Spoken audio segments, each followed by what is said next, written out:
할렐루야. 오늘도 이 새벽 미명의 시간에 사순절 기도의 제단 쌓으시는 여러분을 환영하며 주님 십자가 은혜가 가득하시기를 축원합니다. 오늘 이 시간에는 예수님의 마음 품어가기 세 번째 시간으로 용서하시는 주님의 마음을 함께 생각해 보겠습니다. 벌써 용서라는 이 제목을 보는 순간 마음에 부담이 느껴지시는 분들 계실지 모르겠습니다. 용서라는 것이 참 어렵습니다. 우리가 역사를 봐도 용서를 잘한 사람들 이야기보다는 오히려 복수 잘한 사람들의 이야기가 훨씬 많은 것을 보게 됩니다. 역사학자들에 따르면 대부분의 왕들을 조사해 보니 반대 세력들을 용서한 사례가 거의 드물다고 합니다.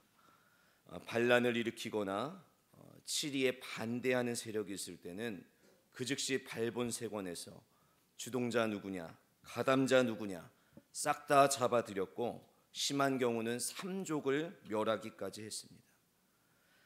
용서하는 것보다 보복하는 것이 우리에게는 훨씬 쉬운 일입니다. 우리가 과거에 레크레이션을 할 때도 보면 꼭 진행자가 벌칙을 줬습니다. 원래 레크레이션이라 함은 어색한 분위기를 부드럽게 만드는 것이 목적인데 진행자가 못하거나 틀린 사람이 있으면 봐주질 않는 것입니다. 꼭 앞으로 나오라고 해서 엉덩이로 이름을 써라, 못 부르는 노래를 불러봐라, 춤을 추어봐라, 온갖 망신을 주었습니다. 그리고 또 그걸 보며 많은 사람들은 함께 웃었습니다. 용서하는 것보다 벌 주는 것이 인간에게는 더 재미있는 것인지도 모르겠습니다. 학교에서 배우는 교과서에도 용서는 나오지 않습니다. 고등학교 사회 교과서에 보면 민주시민의 자질은 용서가 아니라 책임과 의무라고 기록되어 있습니다. 내가 한 만큼 돌려받고 또 받은 만큼 하는 것이 민주시민의 자세라고 되어 있습니다. 하지만 우리 신앙인은 다릅니다. 신앙인의 기본은 용서와 사랑인 줄로 믿습니다. 특별히 사순절을 보내면서 우리가 십자가를 바라볼 때 가장 먼저 느끼는 것이 바로 주님의 용서인 것입니다. 예수님께서 십자가에 달리셔서 남기셨던 첫 마디가 무엇입니까? 아버지, 저들을 사하여 주옵소서. 자기들이 하는 것을 알지 못함이니이다. 십자가 밑에서 예수님을 조롱하던 그들을 용서하셨습니다. 사실 사복음서에서 예수님의 행적을 살펴보면 예수님은 한 번도 하나님께 누구를 용서해달라고 간구하신 적이 없었습니다.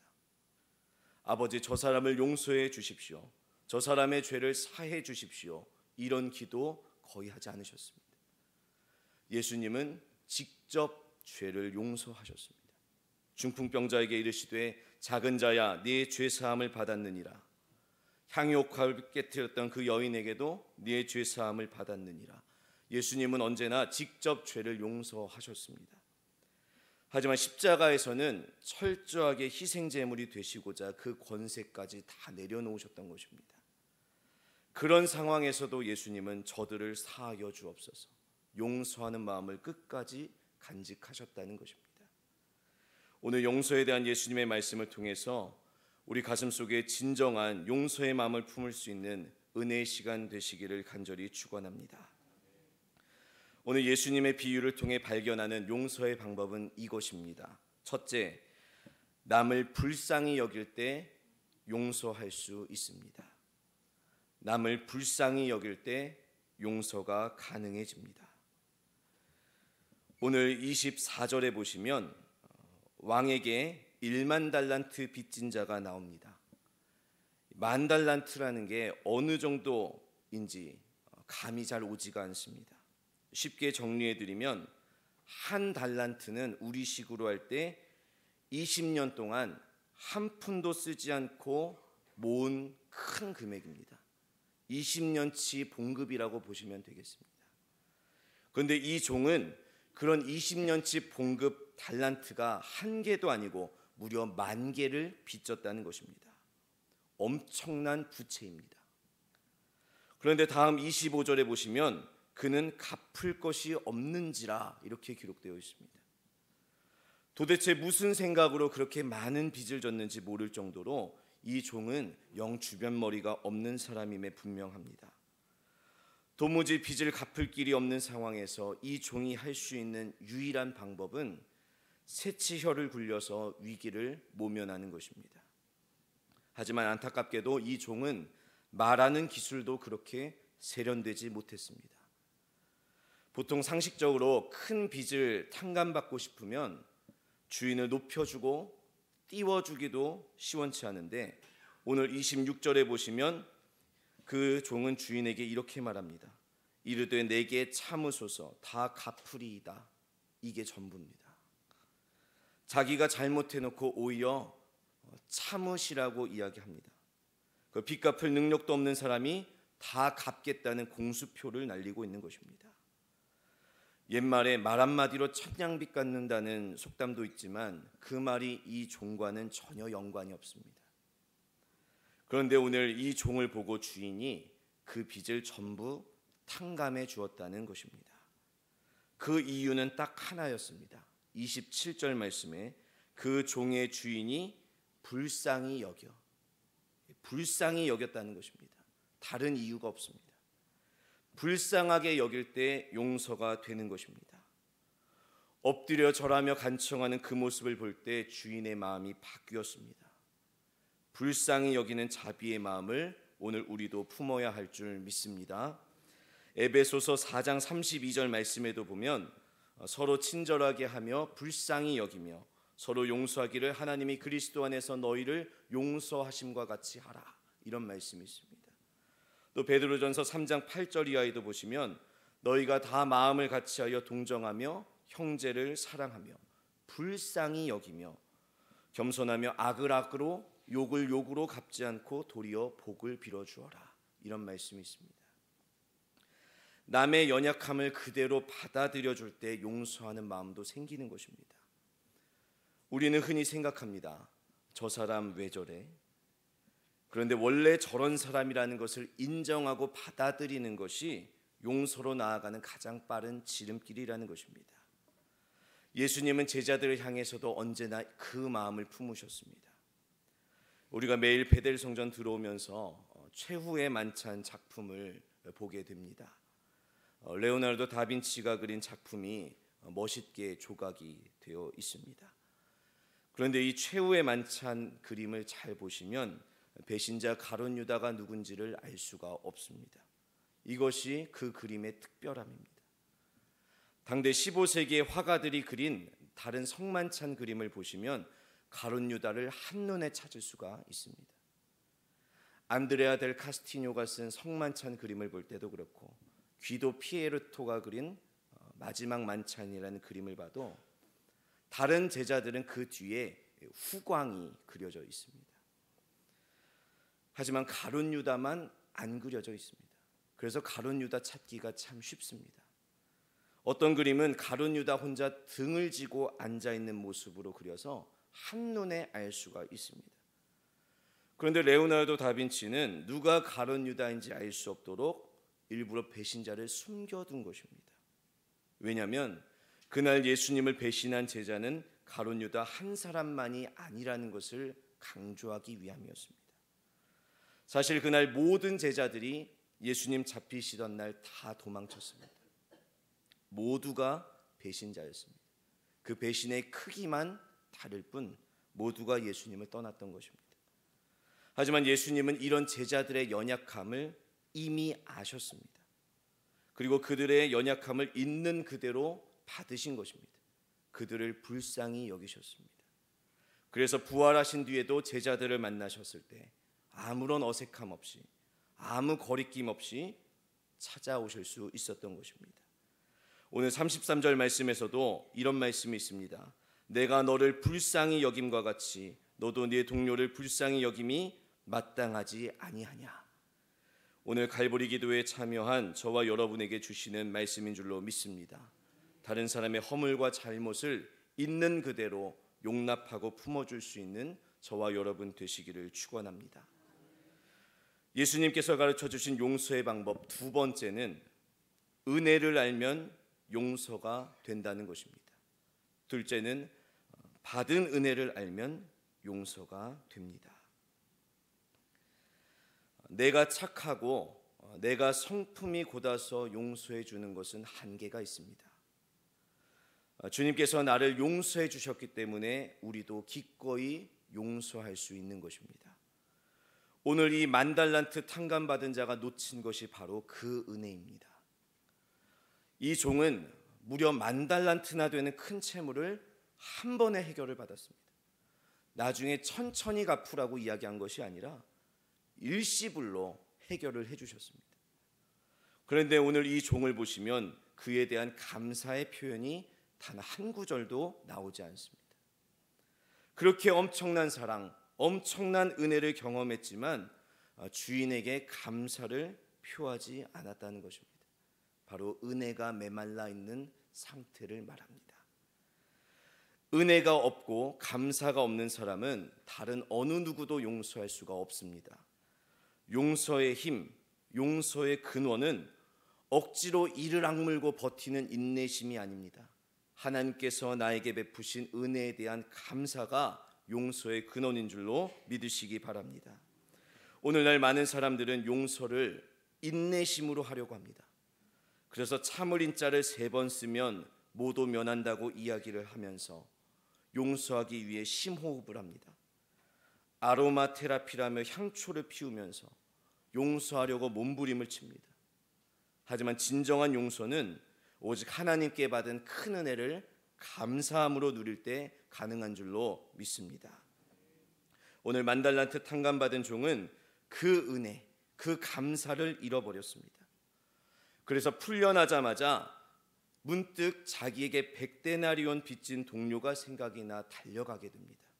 28절에 보시면 100데나리온 빚진 동료 한 사람, 그 한 사람을 만나 붙들어 목을 잡고 이르되 내 빚을 갚으라, 이렇게 이야기합니다. 멱살을 잡고 3개월치 밀린 빚 내놓으라고 호통을 치고 있는 것입니다. 사실 이 동료가 꾼 돈은 자기가 주인에게 빚진 금액에 비하면 60만 분의 1입니다. 그런데 은혜가 메마른 사람은 아무리 큰 용서를 받아도 작은 용서가 되지 않는 것입니다. 오늘 29절에 보시면 그 동료가 엎드려 간구하며 말합니다. 나에게 참아주소서, 갚으리이다. 이 말은 불과 몇 절 위에 26절에서 탕감받은 종이 주인 앞에서 했던 말과 토시 하나 다르지 않고 똑같습니다. 그런데 용서받은 은혜가 메말라 있는 이 종은 그 친구를 옥에 가두었다고 30절에 기록되어 있습니다. 빚을 갚도록 옥에 가두었다. 이 말씀은 원래 표현으로 보면 빚을 갚을 때까지 감옥에 쳐넣었다는 뜻입니다. 다시 말하면 옥에 친구를 가둬놓고 그 친구 가족들을 협박했다는 것입니다. 너희들 아버지를 빨리 보고 싶으면 빚 다 갚아야 된다. 빚 다 갚기 전에는 아버지 절대 못 볼 것이다. 참 너무한 사람입니다. 어떻게 이런 악인이 있나 싶습니다. 그런데 주님 눈에는 용서하지 못하는 사람이 오늘 딱 이 사람과 같다는 것입니다. 저와 여러분은 하나님께 죄를 지었습니다. 그 죄값은 사망입니다. 10,000달란트보다도 더 큰 빚을 우리는 하나님 앞에 진 것입니다. 우리가 무슨 죄를 그렇게까지 지었느냐고 생각하시는 분들도 혹 계실지 모르겠습니다. 그런데 우리가 하나님 앞에 지은 죄의 무게는 굉장한 것입니다. 여러분이 주무시는데 방에서 모기가 왱왱거리면서 돌아다닙니다. 그러면 여러분은 어떻게 하십니까? 살충제를 뿌리거나 손바닥으로 때려 잡으실 것입니다. 그 이유는 여러분의 숙면을 방해한 죄입니다. 그 대가로 모기는 죽는 것입니다. 기껏 피 빨아봤자 손톱만큼도 못 먹는데 그 죄의 대가가 죽음입니다. 그 모기를 죽였다고 해서 우리는 모기에게 미안해하지 않습니다. 오히려 잘 죽였다고 가족에게 칭찬해 받습니다. 다른 벌레들도 마찬가지입니다. 파리는 신경 쓰이게 날아다닌다는 이유만으로 파리채에 맞아 죽습니다. 몸이 터져서 죽습니다. 거미나 돈벌레 같은 경우는 해충을 잡아주는 우리에게 유익한 벌레지만 사람 눈에 띄면 죽습니다. 징그럽게 생긴 게 이유입니다. 단지 사람의 기분을 상하게 했다는 이유만으로 죽습니다. 하물며 하나님 앞에 그보다 더 초라한 정말 먼지 같은 우리가 하나님의 마음을 아프게 합니다. 하나님의 말씀을 무시합니다. 하나님의 원수가 되었습니다. 그것은 결코 작은 죄가 아닌 것입니다. 우리는 누가 나를 속이거나 손해를 입히거나 때렸거나 모욕을 주거나 배신을 하면 격한 반응을 보입니다. 하물며 하나님을 향해서 그런 죄를 지었다면 이것은 얼마나 심각한지 상상할 수조차 없습니다. 그런데 하나님께서는 그 아들 예수님을 대신 십자가에 죽게 하시고 여러분의 죄를 용서해 주셨습니다. 여러분을 하나님의 자녀로 삼아 주셨습니다. 용서하신 것도 모자라 가해자를 자기 자식으로 삼으신 것이 하나님의 은혜입니다. 그 은혜 받은 우리가 복수해야겠다고, 이건 꼭 짚고 넘어가야 할 문제라며 시시비비 따지겠다고 눈에 불을 켜고 사는 것은 하나님의 은혜에 빚진 자의 모습이 아닐 것입니다. 사랑받을 가치가 전혀 없는 우리가 상상할 수 없는 사랑과 용서를 받고 오늘 이 자리에 모여 예배를 드리고 있습니다. 십자가의 능력은 두말할 것 없이 속죄의 확신입니다. 내가 죄사함 받았다는 확신, 예수님 믿고 구원받았다고 하는 우리가 사소한 것에도 분노하며 남의 허물이 크게 보이고 용서하지 못한다면 그 이유는 하나입니다. 하나님의 크신 은혜가 잘 느껴지지 않는 것입니다. 사순절을 보내면서 죄에서 구원하신 그 은혜, 그 용서하신 십자가 사랑에 감사하는 마음으로 용서의 도구된 삶을 살아가시는 저와 여러분 되시기를 축원합니다. 끝으로 용서를 의식하지 않으면 용서가 됩니다. 용서를 의식하지 않으면 용서가 잘 됩니다. 오늘 예수님께서 이 비유를 하신 이유가 21절에 나옵니다. 베드로가 질문을 했던 것입니다. 21절에 보시면 주여 형제가 내게 죄를 범하면 몇 번이나 용서하여 주리이까? 7번까지 하오리이까? 이렇게 물어봤습니다. 예수님 당시에 랍비들의 교훈서인 미시나에 보면 최대 3번까지 용서하고 그 이상은 하지 말라는 기록이 있습니다. 한 사람을 3번 용서하는 것도 쉽지가 않다는 것입니다. 그래서 베드로는 생각하기에 그래도 나는 예수님의 수제자니 3번은 좀 그렇고 한 7번까지는 용서한다면 칭찬받지 않을까, 이런 생각을 했던 것 같습니다. 근데 예수님은 이 질문에 대해 이렇게 답변하십니다. 22절 말씀에 7번뿐 아니라 7번을 70번까지라도 할지니라. 이것은 딱 490번만 하라는 뜻이 아닙니다. 490번까지 세면서 참다가 491번째 때부터는 참지 말아라, 이런 말씀이 아닙니다. 성경에서 7은 완전수지 않습니까? 횟수에 관계없이 다 용서해 주라는 것입니다. 베드로는 용서할 때 몇 번이 중요하다고 생각했습니다. 내가 몇 번 용서해 주는 것이 중요한가? 하지만 머릿속에서 이미 횟수를 세고 있다는 것 자체가 복수를 미루는 것에 불과하다는 것입니다. 가령 7번 용서하기로 했다. 그러면 5번 남았어. 이제 3번 남았어.